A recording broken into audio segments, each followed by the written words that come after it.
Hello, I'm Jordan Maxwell. The video you're about to watch is composed of 3 separate half-an-hour interviews that were conducted not too long ago.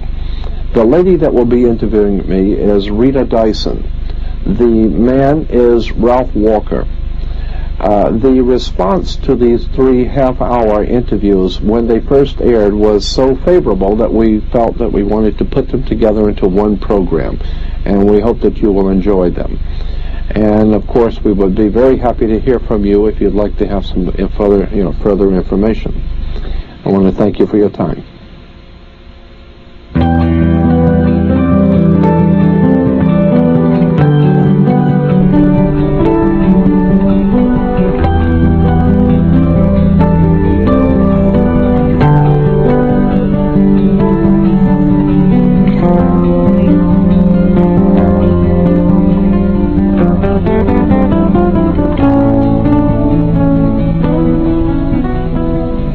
Of all the tyrannies that affect mankind, tyranny in religion is the worst. Every other species of tyranny is limited to the world we live in. But religion attempts to strive beyond the grave and seeks to pursue us into eternity. Thomas Paine. Jordan, you've got to tell me about yourself. Well, Rita, first of all, let me thank you for inviting me back, and I enjoyed being here with you. As I told you before and privately, the way I involve myself in this is it comes by me naturally, because when I was growing up as a little kid, my mother had an uncle who worked in the Vatican, Secretary of State's office. And about every 3 or 4 years, he'd come back to the country to visit the family. And as a little kid, I would sit and listen to this brilliant gentleman talking about international intrigue, politics at the highest levels. And he was quite knowledgeable working in the Vatican Secretary of State's office. And the things he would talk about, the secret societies, the money that was made throughout the world internationally, the politics, and generally the entire world scheme of things, how politics and religion work together behind the scenes. So I grew up hearing this kind of conversation. And my grandfather was a senator, my great-grandfather was a congressman. I have 2 living uncles today who are federal judges. So I grew up around hearing this type of conversation in the family about intrigue and politics and the behind-the-scenes stuff going on in world religion. At the ripe old age of 17, I decided that I wanted to find out if there was a bottom to this issue. And I began my research and study into theology and all of the arcane or occult theologies of the world. I was fascinated by some of the most powerful movements in the world. And I have come to the conclusion that there has never been on this earth a political movement that wasn't a little religious. And there's never been a religious movement in the history of the world that wasn't a little political. But the problem you run into with theology, and when you get into religion and theology, is that there are 2 kinds of facts that we have in theology. The kind you look up and the kind you make up. And so much of what we have been told and left to believe is true in theology and religion, especially in the Western world, is nothing more, in my opinion, than political propaganda. And I think this can be proven, but over and above the political aspect of Western religion, I am also fascinated, as this book brings out, it's just a general anthology on religion, just generally things which most people don't know about theology and religion that the church would rather you not know. For instance, I get into in particular the connection between astrotheology, which is the world's oldest religion. You can go back to 5,000 to 7,000 years before Christ, and the worship of the heavens what dominated the ancient world. As I said, I don't believe that there are too many people today in the Western civilization who have really looked at where religion came from, where our ideas and concepts have come from. Now, we don't mind, we are all aware of how other people can be wrong in what they believe, because other people, we have a theology and other people have a mythology. Other people are wrong because they don't share your concepts and your beliefs, and that's because they don't understand. They're wrong, but they don't understand. I am saying that we can all be wrong. There's not one human creature on the earth that is so well informed that they cannot possibly be wrong on something. All I'm asking my audience to do is to look at the facts of where Western religion has come from and look at behind the scenes the connections between government and religion. Let me give you an example. Okay, but even... All right. Well, let me give you a quick example of just the point I made between tying government in with religion. When you go into most churches today, you will see the altar is 3 tiers high. It's 3 degrees high. It has, in most churches, they will have a fence with the gate, and only the priest can go through the gate or through the fence up until the altar. When the priest, the clergy, comes out, he's dressed in a long robe. Everyone stands out of respect. It's the same thing in any courtroom. You have the people of the congregation out here. You have the fence with the gate, and only the attorneys can go through and speak for you. And the bench is 3 tiers high. The 3 tiers high in the church and courtroom stand for the first 3 degrees of Freemasonry. When the judge comes out, he's dressed in the long black robe, just as the priest is dressed in a long black robe, just as you will be dressed in a long robe when you graduate from university or college. The connections are continual. The judge can sit and look down on you, for he represents the law, spelled L-A-W. You need to look at where the word law comes from. And then, of course, the priest can look down on the audience and the people in the church. He represents God, which is the law. So you're saying that people should start looking at things with a different eye. Yes. Than what they, in other words, people just take it for granted. This has always been, and this is the way it is. Absolutely. But there is an origin for every one of these things. Gerald Massey, one of the greatest Egyptologists that ever lived, wrote that they will find it difficult, those who have accepted the authority as truth rather than the truth as authority. And so I'm saying that that's what's happened to us as a civilization in the West. I'm not interested that much in the East tonight. I'm more interested in our Western way of life and the religion, the philosophies that guide our lives. The mere fact that in this country, in America, when you run afoul of the law, they say you have broke the law, just as Moses broke the law. And of course the sheriff has a 6-pointed badge as the Star of David, or the 6-pointed hexagram. All of our judicial proceedings in court are based on the old common law of England, or Britannia. And incidentally, Britain is Britain or British. And Brit in Hebrew is a contract or a covenant, and the word ish means man or men. Therefore, the word British is the covenant men, or men of the covenant. Okay. It's a fascinating story when we understand that our government is based on religion, and we didn't even know it. And I'm saying, wake up, do your homework. Okay.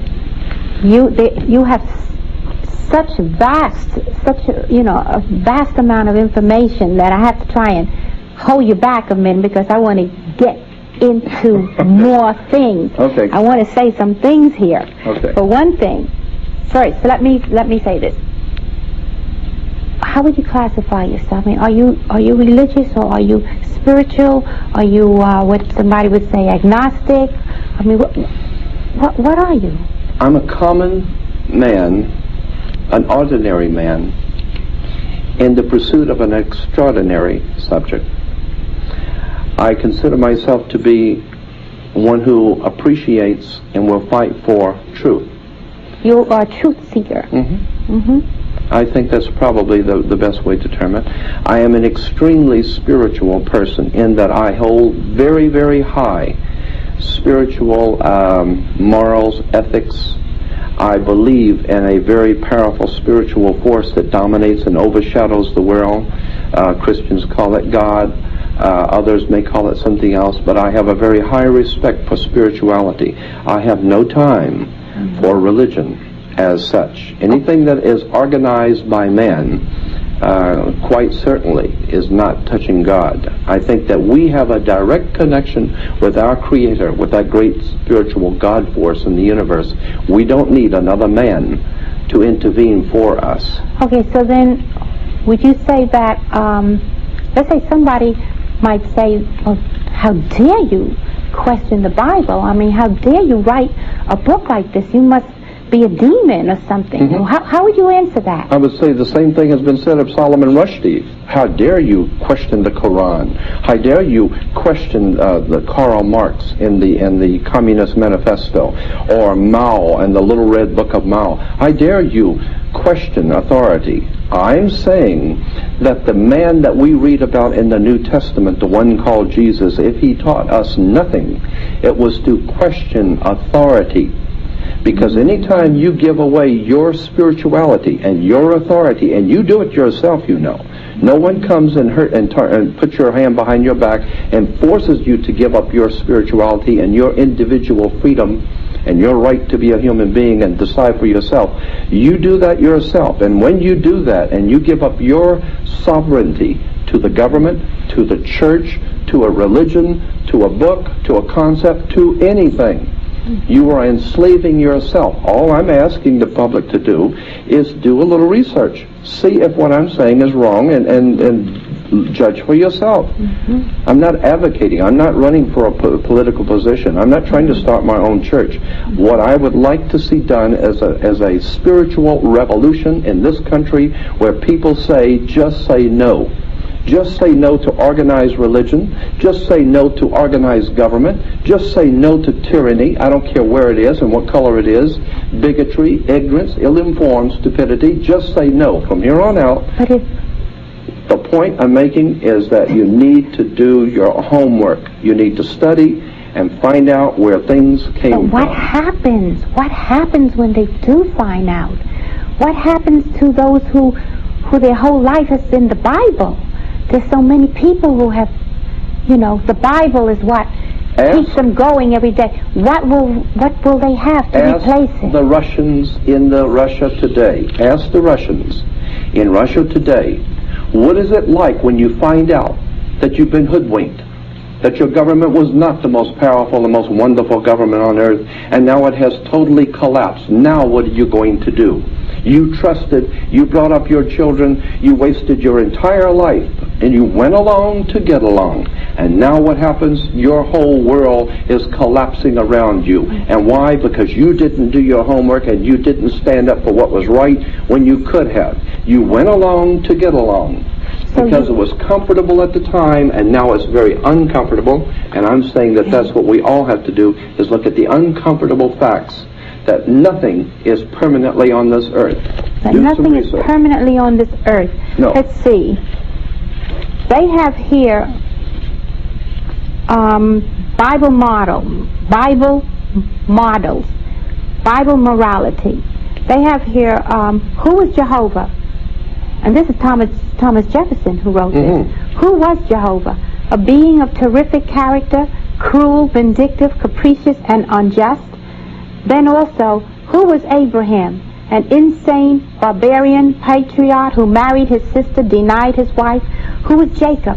Another patriot who won God's love by deceiving his father, cheating his uncle, robbing his brother. This is Bible morality. Now understand, I didn't write that. Other authors are in the book. Okay. But the point I wish to make, one does not need to even read the book. Okay. One can all just read the Bible and read and put flesh on the things which happen in the Bible. This is in the Bible. Of course it is. This is in the Bible. Are you aware that there were 15? Now let me ask you something. Are you aware that there were 15 other major religions? This is history now. Okay. Not conjecture, history. There were 15 major theological religious movements in the world before Christianity that taught exactly the same identical story of a Messiah who came to the earth, who was born in a manger, who died on a cross, who had 12 apostles, who died with a crown of thorns. Are you aware that there were 15 major religions that had the same identical teachings of Christianity? Most people aren't. And I'm very suspect of a 16th religion, which is copied off of 15 previous religions, and I am told that this one is the truth. I become very suspect. That's the way I am as a teacher and as a researcher and a writer. I become rather suspect, and I tell you something else I'm very suspect, and that is the connection between government and politics today in America. I think both should be investigated. And that's what this book attempts to do. Look behind the scenes of both our authorities in the world, religion, politics, and money. So when that happens, people will actually have almost a renaissance of themselves. Let us hope so. And a whole new type of person can come about. I think you will agree that that's what we need. Our country is in trouble. Our families are in trouble. Our whole human race is in trouble. And basically we can boil it down to three problems we all share on this earth in common: religion, politics, and money. And I'm telling you, the three are not separate, they are all one. Because in the ancient world, the king always represented not only temporal power, but also heavenly power. He was the connection between the people and God. That is why today we have you cannot get married in this country today in America. We are told that there is a division between church and state. No such division exists. If you want to start a church, you must get a 501c3 permit from the government. You must get permits. You must pay the fees. You must do all of these legal things, the red tape of government, before you can set up a church. Now, once you've set up the church with all the government's permission and permits, you cannot get married in this country unless you have a marriage license first. Then you can go to the minister and be married. And if your marriage doesn't work out, you don't go to God. You go to a judge in the courtroom. I'm telling you, there's something going on here between religion and politics, and it's money. It's power. And until such time as we're willing to look at what's been going on in this country for over 200 years and be open-minded, because your brain, your mind is like a parachute. It don't work if it's not open. I'm telling you, we can be exploited if we're not willing to open our minds, open our hearts, and say, let's look at the facts. Because the fact is, all over the world, people are being led by religious leaders. Ayatollah Khomeini and Saddam Hussein are just two of many people. And in this country, we put things on the back of our car, support our troops in the Middle East. You don't even know what they were doing in the Middle East. Do you think that has something to do? And politics. Okay, religion and politics. Do you think that has something to do with this, what we call this New World Order, this global unification? That you can bet on. You do? I think that I can make a very good case of that in a court of law if given an opportunity. If you look at the symbols on the back of the $1 bill, the pyramid on the back of the $1 bill, above the pyramid on the back of a $1 bill, look at it. You'll see an annuit coeptus. Annuit coeptus in Latin means our enterprise is now a success, or our project is now a success. Look at the wording on the banner beneath the pyramid, Novus Ordo Seclorum. Novus Ordo Seclorum is new order of the world, the new world order. Mm-hmm. Why is an Egyptian pyramid on an American dollar bill? Are you aware of the symbolism going on here? Like the Washington Monument in Washington, D.C.? You know what the Washington Monument stands for? It stands for the male erection. And it connects right down the waters of life to the Oval Office. The Oval is the female, the Washington Monument is the male. It has to do with religion, it has to do with sex, it has to do with political power. And we take these instruments and we take these symbols and we think they're so marvelous. Do your homework and you'll find out that so much of what we consider to be holy and righteous is in fact nothing more than sex, religion, and money. And most people pretty well know that. But no one has actually bothered to confront the establishment. I hope to do that. I want to confront the establishment for the one reason I think that the truth is an idea whose time has come.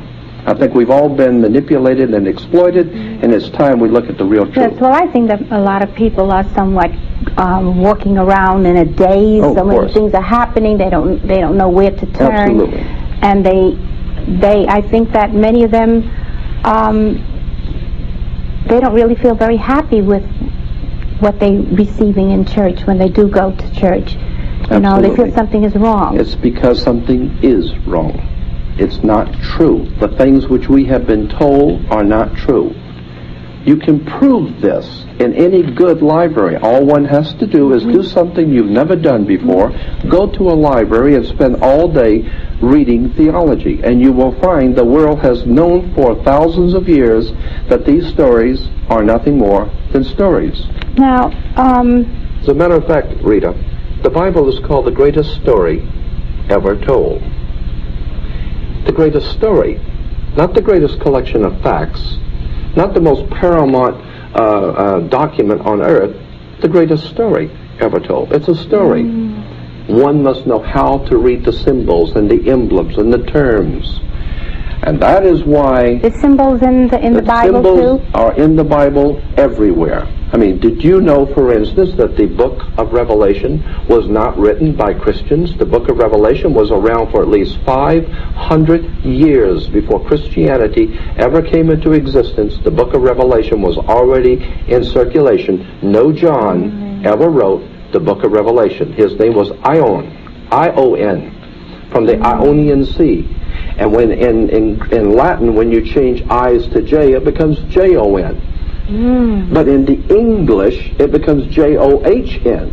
So today we're told that John wrote the book of Revelation. No such John ever wrote the book of Revelation. It was written 500 years before Christ was ever born. Oh, this is it's just, you know, it's earth-shaking. Wait till the real truth comes out about religion and politics in America, and you're going to see the earth shake. Are you ready for the tomatoes? Are you ready to I've duck? already gotten it many times. Okay. Now, in the book your church doesn't want you to read, you have an article, Astrotheology. Yes. Right? And I co-edited the book with Tim Leadham. He was our editor, Tim Leadham. Okay. He's the editor of the book, and I helped him co-edit it. Right. But I also did a chapter on astrotheology. Astrotheology, and I wanted to say also Steve Allen. Yeah. Also wrote. Steve Allen is a very brilliant writer, and he is a part of our book. Now, you have now. We opened up the show with Thomas Paine, discussion by him, but you also. You must like Thomas Paine, because you also have him on here. Absolutely incredible man. Okay, he wrote, the Christian religion is a parody on the worship of the sun, in which they put a man whom they call Christ in the place of the sun, and pay him the same adoration which was originally paid to the sun. Why did you select Thomas Paine, and tell me more about this astrotheology? Well, because that is a classic comment about astrotheology. Astrotheology is the basis for all religion in the world, period. What does astro mean? Astrotheology. Theology is the worship of a religion, theology, and astro is the heavens, the worship of the heavens. From as far back in history as we can go, man has always worshipped the heavens. That's why we're even told in Western civilization that when you die, you'll go to heaven. And that, of course, the interesting point that Thomas Paine was making is the same one that I continue to make.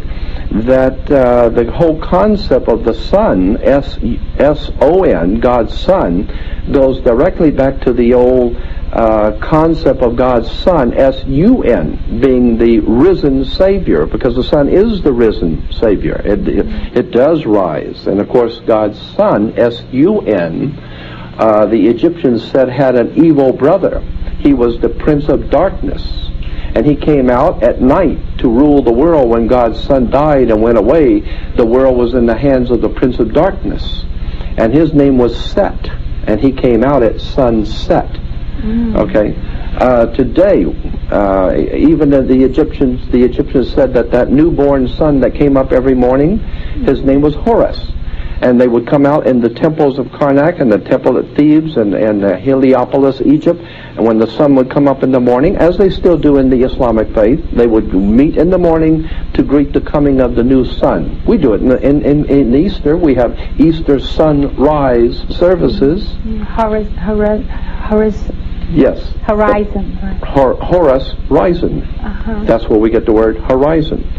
I'm saying that there are 15 major religions in the world before Christianity that have taught the same thing.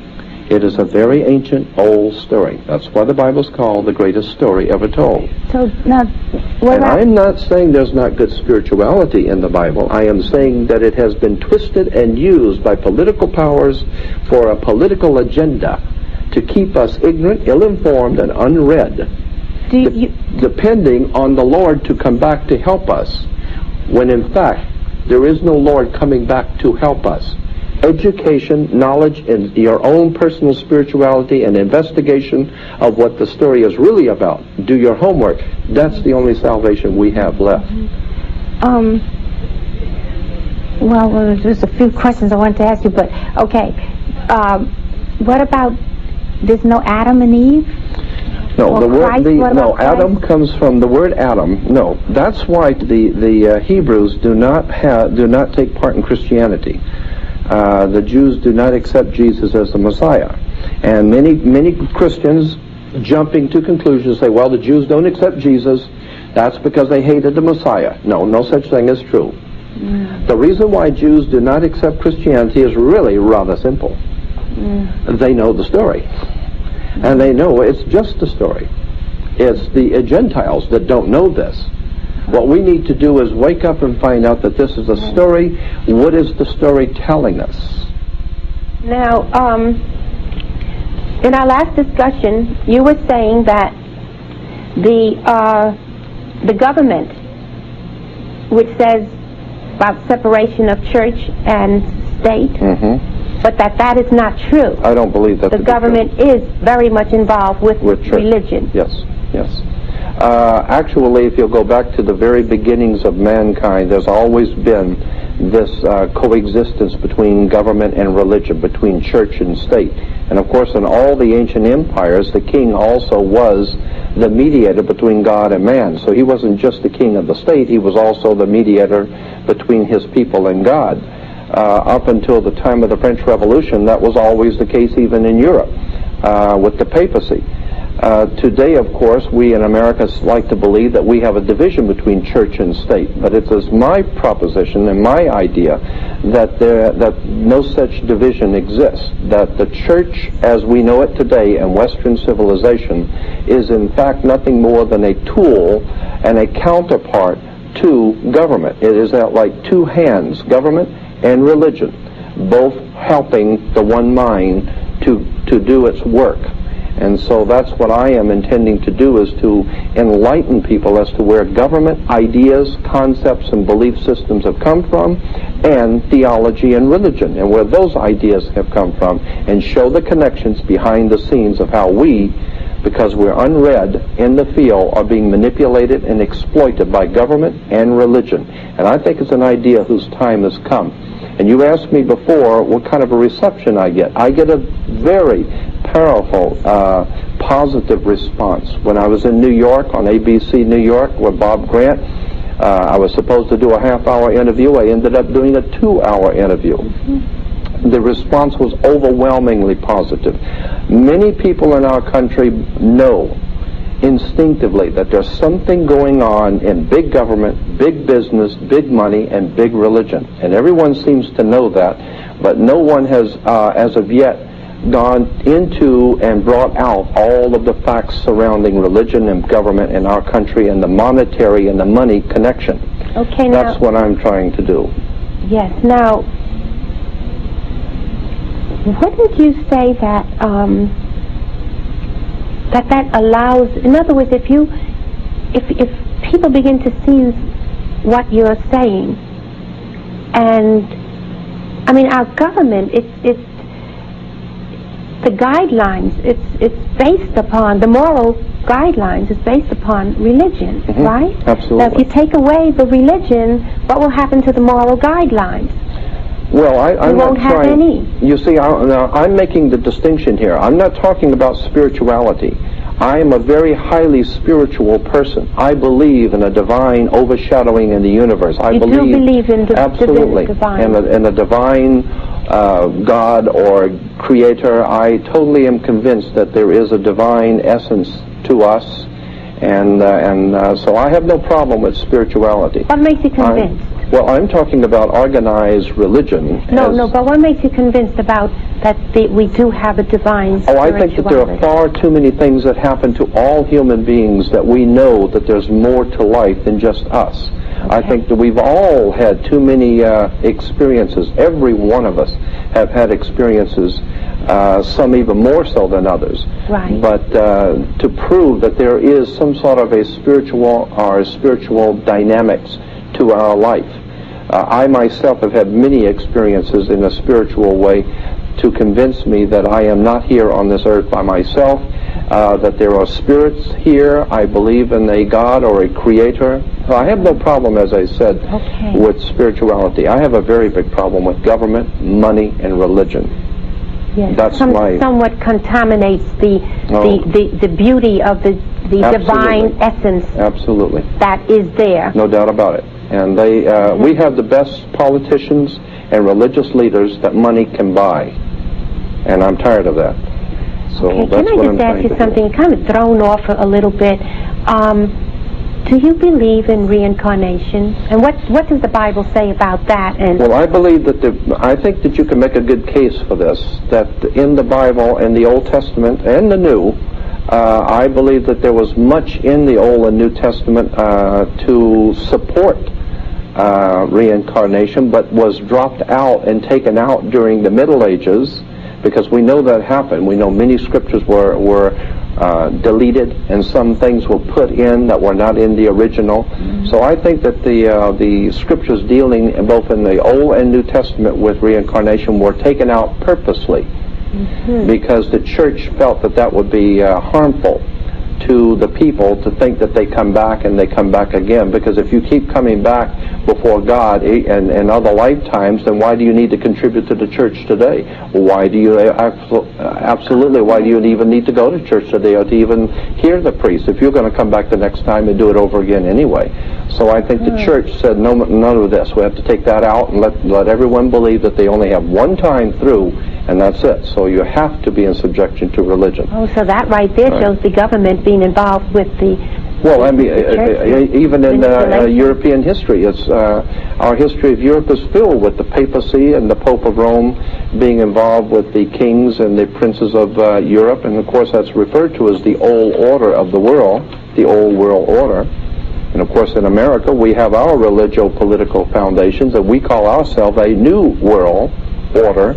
And that's on the dollar bill, the back of the dollar bill. So there's a lot of connections behind the scenes between major religion, big money, and government. And that's what the book is about. The book your church does not want you to read. It's just a general anthology on all of the things that are in religion that the churches don't want you to know about. Now, as we explore this, what happens to people as they become more enlightened? What else will, I mean, I can't think of people not ever having a church in their life. Church seems to mean so much, give so much more. I mean, how would the church be completely changed? Would we ever have a church again? Well, I mean, did they have churches in Adam and Eve's day? I mean, when creation first began and the ancient peoples of the ancient world, did they have churches? You see, I'm saying that there's a very big difference between religion, which requires a church and the clergy and money and organization, as opposed to spirituality within your individual self, spiritually between you and your divine creator. I don't believe that there is necessity for a church, synagogue, or whatever. I think that the spirituality is between you and your creator. So I don't see a need for the church. Yes, I think I kind of pick up what you're saying, is that you want to bring back the essence and the innocence of people. Yes. And not have it all of this accoutrements of entertainment, like entertainment tonight. Entertainment. Right. Right, and so I see nothing spiritual in the church television and church radio. I see nothing more than the Madison Avenue promotion of religion that always and in every way supports government. That would be a major metamorphosis for people, yes, if that was to ever happen. I think that's going to happen. I think that we are being forced by events in the world to wake up and begin to question our foundations and our belief systems. We expect the Arabs to do so. We expect the Hindus to examine their foundations and see that they need to examine what they believe. And it's very good for everyone else in the world to examine what they believe. So why isn't it good for us to do the same? So now that Freemasonry, is that where symbolism started coming about? I mean, let me explain why I got into symbolism. As you said in the beginning of the program, my mother had an uncle who worked in the Vatican Secretary of State's office. And every few years he would come back to this country and he would sit and talk for days about all the intrigue going on behind the scenes of religion and politics. And it was a very interesting conversation because, and I was just a small child growing up, but I would hear him, and I would hear this kind of conversation where he would deal with symbols and emblems and secret societies and fraternal orders and the wars and revolutions. Do you have that to show us, any symbols? Well, we don't have that with us tonight, but we do have a few slides that we'll get into in a few minutes, dealing with the foundations of Western religion. But in relation to the symbols, all of these emblems and symbols mean something to us, you know, and so many people are unaware. I mean, the Bible has Jesus saying, many will look with their eyes but not see, and that is certainly true. People look at symbols all day long and have no idea in the world what they mean. And symbols are very important. And if you don't think so, watch someone wearing a swastika go into a synagogue and watch the reaction that the Jews will have when they see the swastika, because symbols mean something. They have very powerful I've force. often wondered about the swastika. Isn't it like a cross? Well, it's the Hindu originally. The swastika from Germany was a Hindu symbol. And of course then it generated down into, finally the Nazis picked it up, like many other nations, and other people picked it up too. The American Indians had, and the Buddhists have the swastika. Are we going to go to the slides? I think. Yes, if you'd like, we can go to the slides. I was I'm just going to make mention about the foundations of Western religion. Or maybe we can do that on part the next show. We can. Well, let's go on with this since we've already introduced the idea of Western religion. Of course, we know that the Western religion is based on a far older Bible, the Bible of the Old Testament. Even further back, if you'll go back into the most ancient history of the world, in the Middle East especially, you will see, as we will show you now, the volcano was one of the many things that were worshipped in the ancient world. The volcano was very important because it represented life and creation, and it had a sexual connotation.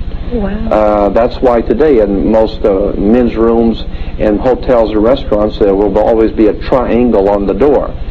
Triangle being the pyramid. Pyramid comes from the word pyra, meaning fire, and mid, meaning middle. Right. The fire of sexual generation is in the middle of the human body. That's why the volcano always represented sex, the coming of life and the fire of life that brings new life to the world. So the volcano was a very important symbol to the ancient people. We'll go to the next slide and we will see how, now here is the encyclopedia discussion of, and let's go to, we'll see it says the volcano, like any other impressive or fearful aspect of nature, volcano had become the objects of worship for human beings from the earliest Stone Age. Yet the original Yahweh, which is one of the gods of the Old Testament, the original Yahweh seems to have begun as a volcano god also. Mount Sinai, where Moses encountered him, as was the seat of the Midianite god, and in the Midianites' earliest homeland, he was identified with the local moon god Sin, which is where we get the name for the mountain in the Middle East, Sinai, or Sinai. Comes from the old moon god Sin, after whom the mountain was named. the appearance of Yahweh, as I said, Yahweh is one of the ancient gods of the Old Testament. And the reference work says, the appearance of Yahweh as a pillar of cloud by day and a pillar of fire by night. So that's the way the Old Testament God, Yahweh, appeared. And that was found in Exodus 13, 21 and 22. Now the word volcano, and this is important now, the word volcano, and let's go back to it, here it is. The word volcano comes from the Latin volcano god Vulcan, or Vulcanus, derived from the old Cretan deity Vulcanus. I want to repeat that, this is the most important, that the word, let's go back to the slide because I want to show that the word volcano comes from the Latin volcano god Vulcan. Okay, let's take the next slide. Now we're talking about the old volcano god. Let's go to the next one. Now here we have the pillar of cloud by day and the pillar of fire by night. We see the Israelites in the desert, and there's their God representation. And we'll go to the next slide now and see that in the middle, here's a reference work on Job 38. Now on the reference work of Job 38, it says thunder is called in Hebrew kolat, or voices, for it is considered the voice of God. So here we have thunder, which is called in Hebrew kolat, or voices, for it is considered the voice of God. Let's go to the next one. Okay, there it is again. We're just saying the thunder is voices, it's considered the voice of God. Next one. Now, here in Job 38, we will go to the top one first. In Job 38:1, in the footnote, it talks about the storm. It says the storm, the clouds of God's tent, unless he is gathered as the thunder, the voice of Yahweh. Now, if you can zoom in on that a little bit, we can see that clearer right there. So we see that God's tent are gathered as the thunder, which is the voice of Yahweh, roars. They descend and God shoots his arrows of his lightning. So we're talking about Yahweh, the God of the Old Testament, with his thunder and his arrows of lightning. And then beneath it we'll see on the bottom, in Hebrew it says, God thunders wonderfully. We can see the bottom line, can we? God thunders wonderfully. Can we see the bottom line? Yes. God thunders wonderfully with his voice. Okay, let's go on. So now we see that thunder and lightning is connected to the old volcano god, the god of the volcano. The next slide. Here we have, and we can zoom in on a little bit on the bottom, we can see that at Mount Sinai, Jehovah performed signs. The mountain trembled and smoked all over. Millions now heard in proof that what Moses had been made known in God's name was actually the Word of God. Now, if we'll back off, you can see that the Israelites are at Mount Sinai, and if you'll back off, you'll see that that is Mount Sinai is pictured here in the biblical text as a volcano. The next slide. Now here we have Jehovah. Let's go in and get that a little bit closer. So we can see that Jehovah led the sons of Israel to the mountain named Sinai, and there he gave them his law. Now look at the mountain, and you will see the mountain at Sinai, where the Israelites encounter Yahweh, Jehovah, is actually the volcano. Now let's go again to the next one. Okay. Now there we have the in the reference work of the Hebrew holidays, we have Rosh Hashanah and Yom Kippur, and the next slide. The next one we will see is another set of holidays with the Passover. And now on the bottom, we will see that, let's bring it in and a little bit closer on the bottom, and we'll see one of the holidays is the Feast of the Giving of the Law. So here's when Moses was given the law from Mount Sinai. Now let's go to the next slide, and I think we'll have a better picture of that. Okay, we'll back up a little bit, and there it is. Now we're seeing that this is the Feast of the Giving of the Law, which coincides with the Feast of the First Fruits. Let's go to the next picture, which will bring that picture up a little closer, I think. And there we see the volcano again at Mount Sinai. So we're seeing that Yahweh, one of the different gods, one of the many gods of the Old Testament, was pictured here as the volcano god. All right, now we go to part 2, which is the closing part of this section of. Let's go to the next slide. We will see here now the. Let's see. Okay, now you'll see here on the Torah, and you'll see the benediction symbol. Now let's go on. Let's go to the next one. This is the rabbinical benediction symbol. That's the blessing symbol that the rabbis bless the congregation. Next one. Okay, now we see the high priest of Israel blessing, and you'll see the hands raised in the priestly blessing for Yahweh, the volcano god, or Vulcan. Okay, we'll go to the next picture there again in the synagogue in Los Angeles. Let's go to the next picture. I think we got a better one, and you will see. There we go. We have the prophet giving the benediction symbol. One more now. Let's go to the next one. All right, there is the, move in on that if we can a little bit, and you'll see the hands of the Pentateuch scroll crown with hands raised in the priestly blessing. So we see this is a priestly blessing in the Hebrew. All right, and that, we'll go on one more. Let's go to the next one. Here is the rabbi giving the priestly blessing for Yahweh at the synagogue. And one more, which is the last picture, will be explaining why Mr. Spock gives the priestly blessing. The next picture, the priestly blessing, and that's why Mr. Spock is called a Vulcan. That was the whole idea of the Vulcan, comes from Vulcanus, or the old Cretan deity, which was later to be found in the Old Testament under the name of Yahweh. And that ends the slide presentation. So the point I'm making is that when we find the foundations for our religious movements in America and in Europe, and then we find that from those foundations of the religious movements we have our political movements. And so therefore what we need to do is understand that our religions and our politics are both one and the same, and if we're under the law and have to be a nation under law, the law is, of course, the law from the old Cretan volcano god Vulcanus, the Vulcan.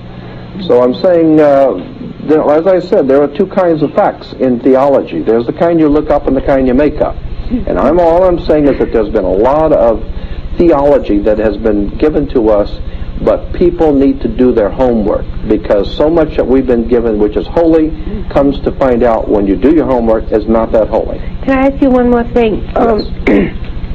Okay, we know all of the symbols and so forth. What about this thing that and I'm going to ask you something that a viewer may ask. Mm-hmm. What about the Noah and the curse of Canaan? Yes. Well, it was actually the curse of Canaan. Supposedly explains where the black man comes from, because he was cursed by God. That is a horrible misuse of Scripture, and I think it's too much of a subject to get into now. Suffice it to say that it was purposely used by people who knew better when they were using it, that it was not a curse on the black man that has to do with Canaan and the Canaanites.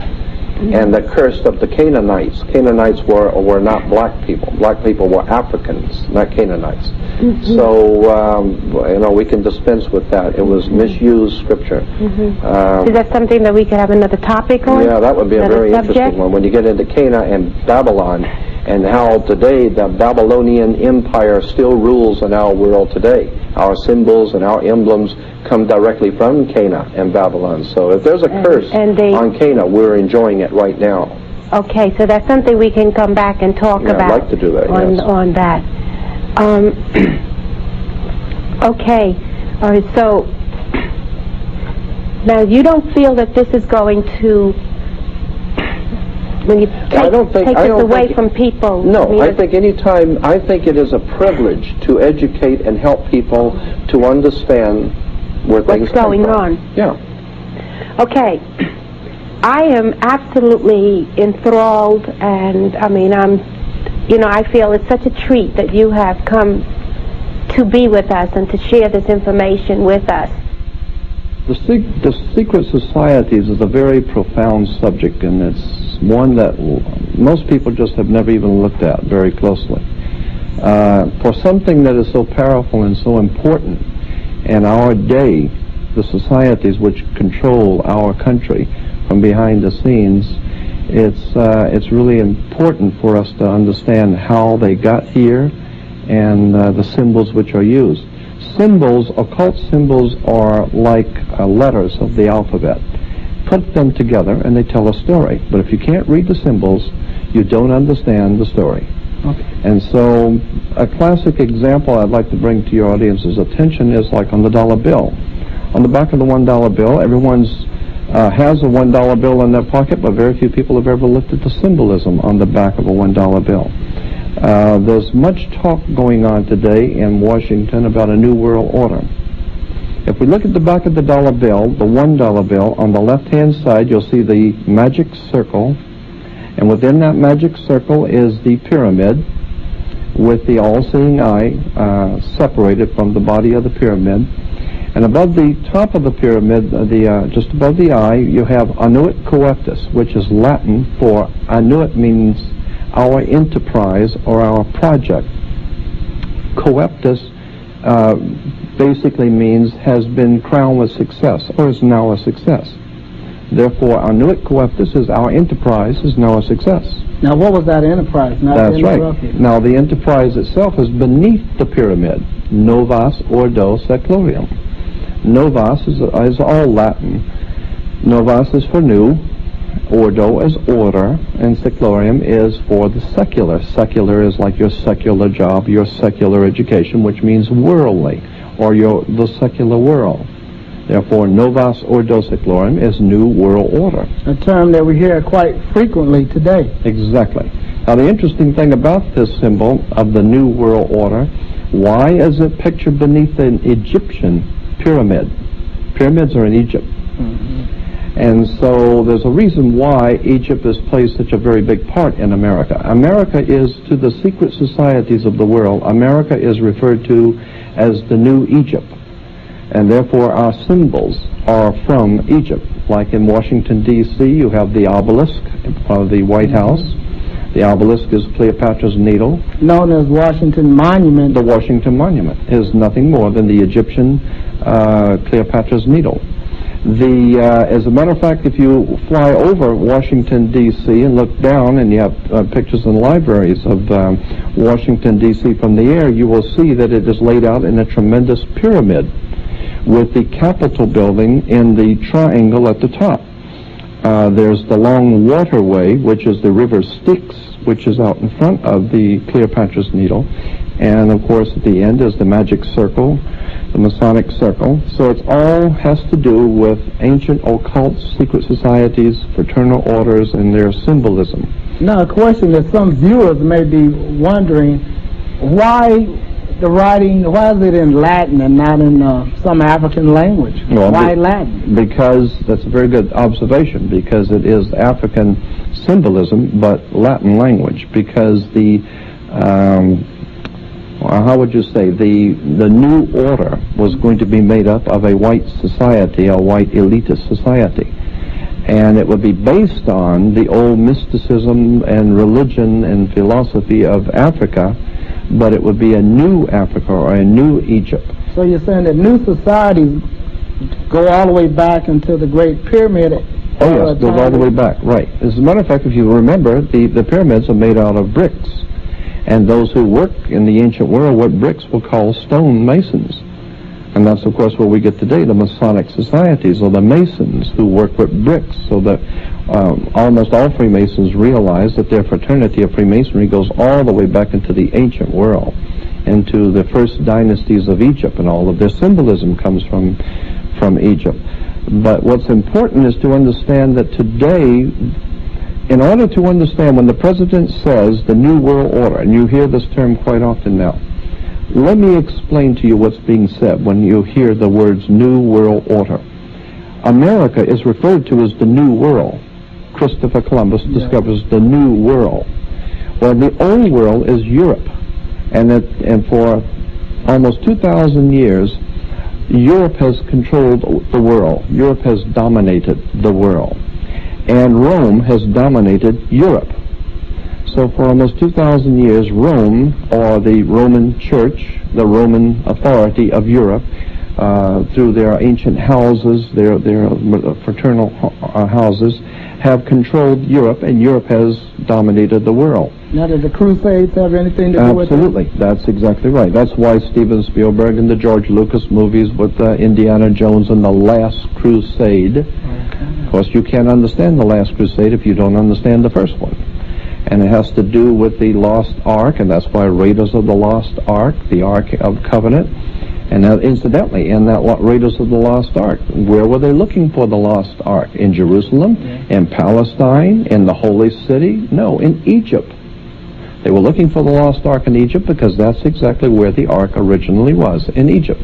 It was an African symbol. It was purely an African symbol, the Ark, and later on it was brought into modern use in the Bible. It was referred to as the Ark of the Covenant, but actually it comes from Egypt. It's a much older symbol. But anyway, if you think about the power base in Europe being the old world, Europe being the old world, and those powers that are behind the throne of Europe dominating the world, that was an order, like the Masonic order or an order of priesthood, the orders of, the fraternal orders. Now, as I reflect on history, several United States presidents belong to the Masonic. Quite a few. As a matter of fact, the founders of the United States, the founders of the country, the signers of the Constitution, were all Freemasons, except for the few that were Rosicrucians, and there were a few others that were of other fraternal orders. In that respect, it's interesting to do a little research in your history books on an order called the Pueri di Sion, the Holy House of Sion, S-I-O-N, not Z-I-O-N, Pueri di Sion. It's a very powerful secret society that's even in existence in the south of France today, and that's why, of course, south of France has always been a very mystical place for occult societies. The Cathars, of course, and the Albigensian Crusades. But let me get back to this point about Rome dominating Europe and Europe dominating the world. Rome, or the Roman Church today, was the power of Europe, and that was the old world order, the order of the old world. But with the coming of America, we have a new world order, and therefore it is the power, elite power base, which is America, the new order. Are you saying that power was passed on to America? That's right. The power was passed on to America. They seized it and take it. Well, they actually, in fact, seized it and took it, and moved the power base from Europe to America.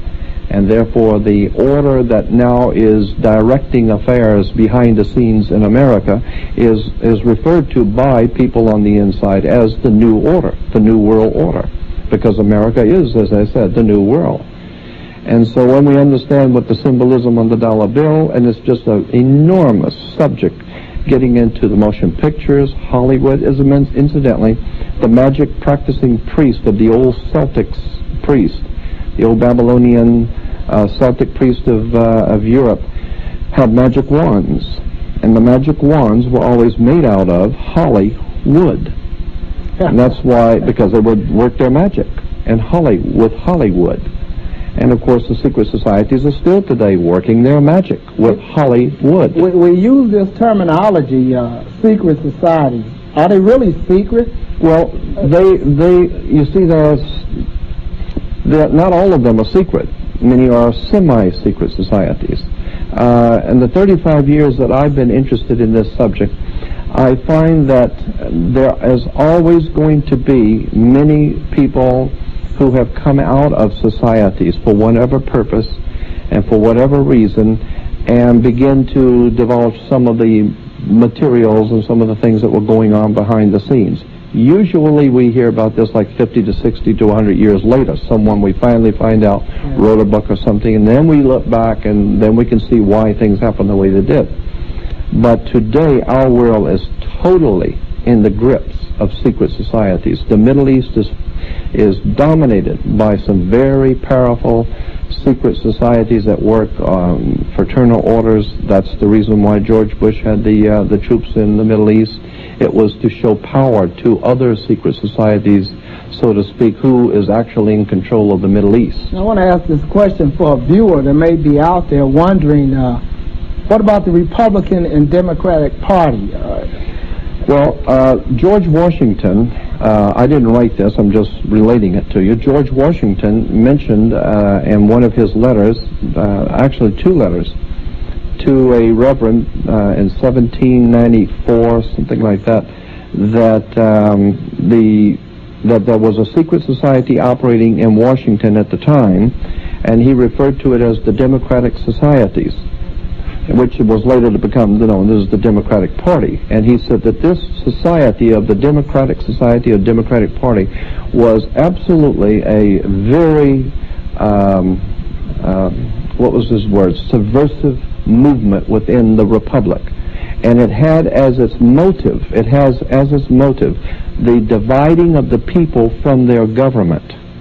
To divide the people from their government, so that you would send your elected leaders, your democratically elected leaders to Washington, not realizing that those elected leaders would be members of secret societies and fraternal orders, which would be working in concert with the secret societies in Washington.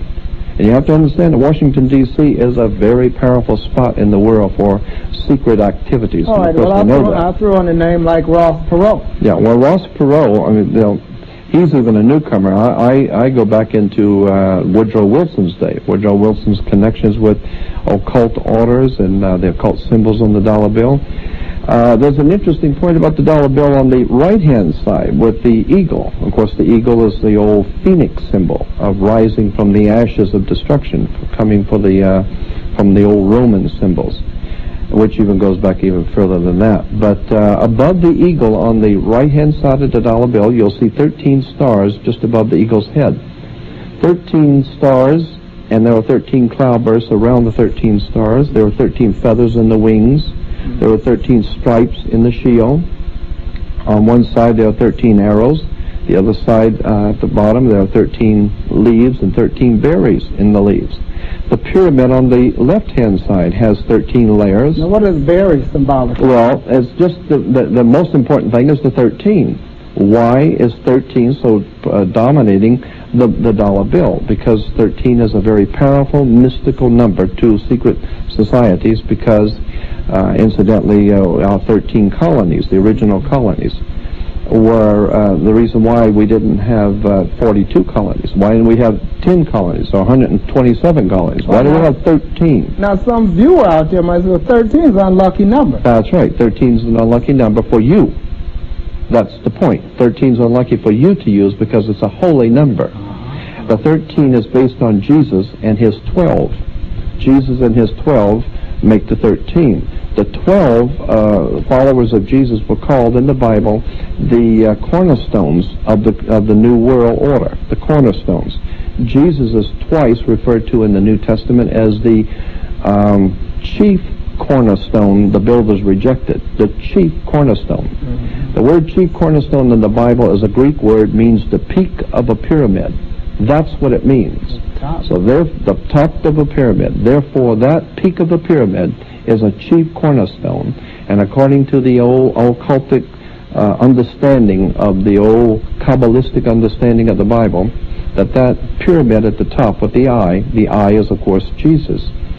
The eye goes back to, of course, Horus, which was the sun in the ancient Egyptian. And, of course, today we have that eye on the dollar bill representing Jesus, or God's Son.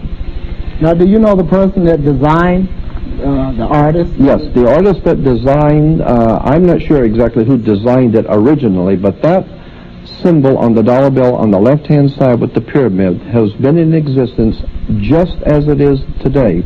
Was in existence in 1774 in Bavaria, south of Germany. In Bavaria, there was an organization, a secret society, a fraternal order called the Illuminati. They used that exact identical symbol. You can still see it in the European libraries and museums. The question is, how does it end up on an American dollar bill? That's the question. Right. If it was an old German secret society. Well, and that gets into some of the fraternal orders that are behind the throne in America. There's such a vast subject. Which leads me up to a question, not to cut you off, but what is the impact of secret societies on American politics today? It absolutely is the heart, the blood, and the brains behind America today of secret societies.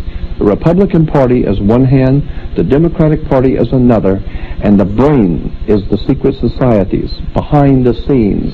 Very powerful, intelligent people are at work behind the scenes governing both the Democratic and the Republican Party. Now, go ahead. Well, I was just going to say, so in point of fact, it doesn't matter who is made president.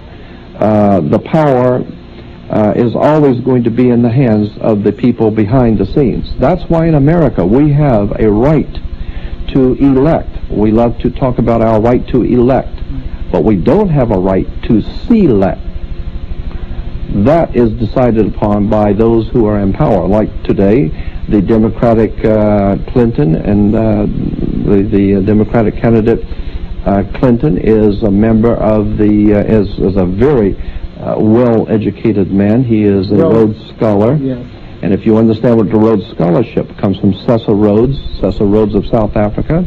And Cecil Rhodes said that he was going to leave his millions and millions of dollars to set up a secret society that would be teaching young white people, young white men, to be able to come into power and handle the power of a very vast new world government in which and so that was the dream of Cecil Rhodes, to be able to create a secret society that could dominate the world from behind the scenes and do it with such expertise that no one should ever even get the knowledge of it. Now, it seems like the winds have changed. You hear that statement quite frequently when it comes to politics and people uprising to change governments.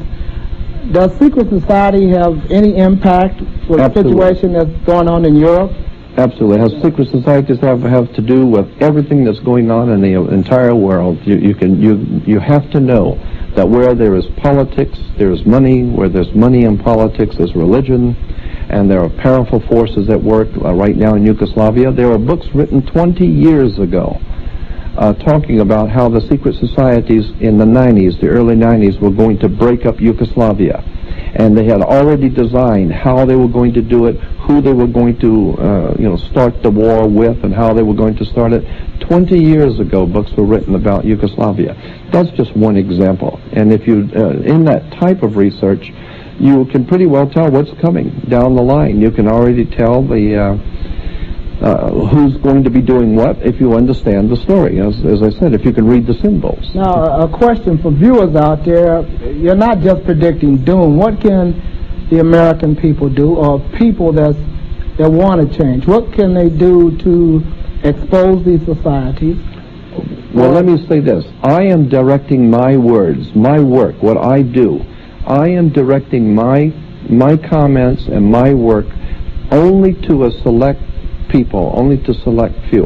And that is those who really care about their lives, those who really care about the country they live in, those who really care about freedom, liberty. And I believe that the most important thing one can do is to educate your mind first, because that's where real freedom is in the intellect, spiritual and intellectual freedom. And without that kind of freedom, things you don't understand, things you don't know, not being able to read symbols, that's where they have you. Because you don't understand the game that's being played. We're in a world surrounded with symbols and images, right? And so one needs to take the time to explore the history of these and see what they really mean. Exactly. Now, a question, you're a very noted lecturer. You will be doing some events sometime? Yes, as a matter of fact, I'm going to be doing some radio programs. I already have. I was in ABC New York. I did a 2-hour show there, and that was very exciting. We just did a program for CBS. I was on CBS special on ancient mysteries of the Bible. I'm doing a program for NBC probably, hopefully, that's in the works. Right. And also, I've just done some radio programs here in Los Angeles. And you're also going to do a book tour, a lecture tour right. to the various independent bookstores throughout Southern California. Right, exactly. That's sometime this month. As a matter of fact, yes. And the Black and Latino Multicultural Bookstore, I'm going to be giving a lecture there also. And that's for the general public? Yes, for the general public, and there's just an enormous amount of material. A lot of people might think that this is the kind of a subject that you'd have to be in government or behind the scenes. You'd be surprised how much material is actually out there if you just know where it is. Well, this is the information age, just dubbed that. That's right. We're living in the information capital of the world. Right. I should say most of the information that you probably acquired, you got right here in the United States. Oh, sure, absolutely. It's interesting, too, that your listeners might be interested to know why our country is ruled from the District of Columbia, and why we have Columbia Broadcasting System and Columbia University, and the space shuttle is Columbia. And, of course, the Columbia Broadcasting, CBS, Columbia Broadcasting Television, has the symbol of the all-seeing eye, the eye on the dollar bill. The United States is ruled from the White House, not Black House or Brown House, but from the White House. And England is, of course, ruled from the White Hall, which is like the Masonic Hall, the Lodge Hall, or England's government comes from White Hall. America is from the White House. So there are symbols and emblems, and they mean something. And I might also interject this. This I consider to be very important.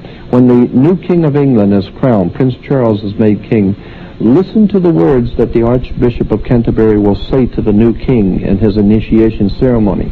He says that the King of England is taking this position of king for Jesus Christ and ruling for Jesus Christ, ruling for Jehovah on God's throne. And that is why God's kingdom is represented by the United Kingdom. The United Kingdom is God's kingdom. And, of course, Rome has a terrible dispute with that. Rome had a dispute with England being the center for God's kingdom, or the United Kingdom. The Pope felt that he was the vicar of Christ. And that was the basis for 2 world wars that we got involved in, as to who and what secret society was going to be dominating the world. The old world of Rome, or the new world of Anglo-American. As you have seen, world politics is actually based on religion. And a very good place to begin your research would be The History of the Christian Religion to the Year 200, 556-page hardback in limited supply.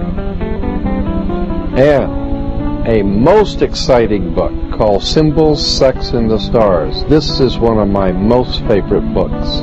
It's 396-page book on all of the hidden occult or hidden symbolism on sex, astrological, astrotheology, the Kabbalistic sciences, all of the ancient and strange things in religion that just most people are not aware of.